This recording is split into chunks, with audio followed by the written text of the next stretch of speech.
ইরানের মুসলমানেরা তাদের সাথে আমাদের আকীদার অনেক ব্যস্কম আছে, কিন্তু তারা যখন ঐক্যবদ্ধ হলো, ইরানের ওলামারা আয়াতুল্লাহরা যখন ঐক্যবদ্ধ হলেন, তখন আমেরিকার মতো বিরাট পরাশক্তিকে তারা পদানত করে ইসলামী রাষ্ট্র, তাদের ভাষায় তারা ইসলামী রাষ্ট্র প্রতিষ্ঠা করতে সক্ষম হয়েছে এবং আমেরিকাকে পদানত করেছে।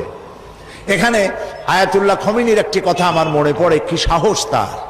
ইমান আকীদা যাই থাকুক, আকীদার প্রশ্নে আমরা আপোষ করব না, কিন্তু এই কথাটা তো বলতেই পারি।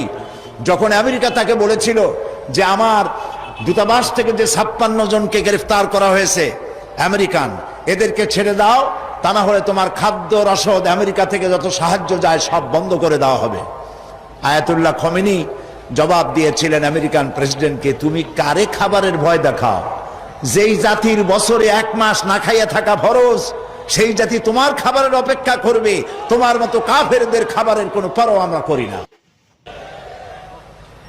মুসলমানেরা যখন ঐক্যবদ্ধ হয়েছিলেন, আল্লাহ তাদেরকে বিজয় দান করেছিলেন। সেখানে ঐক্যবদ্ধ হওয়ার জন্য আসুন তাওহীদের উপর ঐক্যবদ্ধ হই, খাতমে নবুয়তের আকীদার উপর ঐক্যবদ্ধ হই, শিরক এবং বেদাতের বিরুদ্ধে কথা বলি, একই সুরে বলি, একসাথে বলি, জীবনকে বাজি রেখে বলি। আল্লাহ তাআলা তৌফিক আমাদেরকে দান করুন। হাদা মা ইনদি ওয়াল ইলমু ইনদাল্লাহ আলাইহি তাওয়াক্কালতু ইলাইহি উনীব। ওয়াসসালামু আলাইকুম ওয়া রাহমাতুল্লাহি তাআলা ওয়া বারাকাতুহু।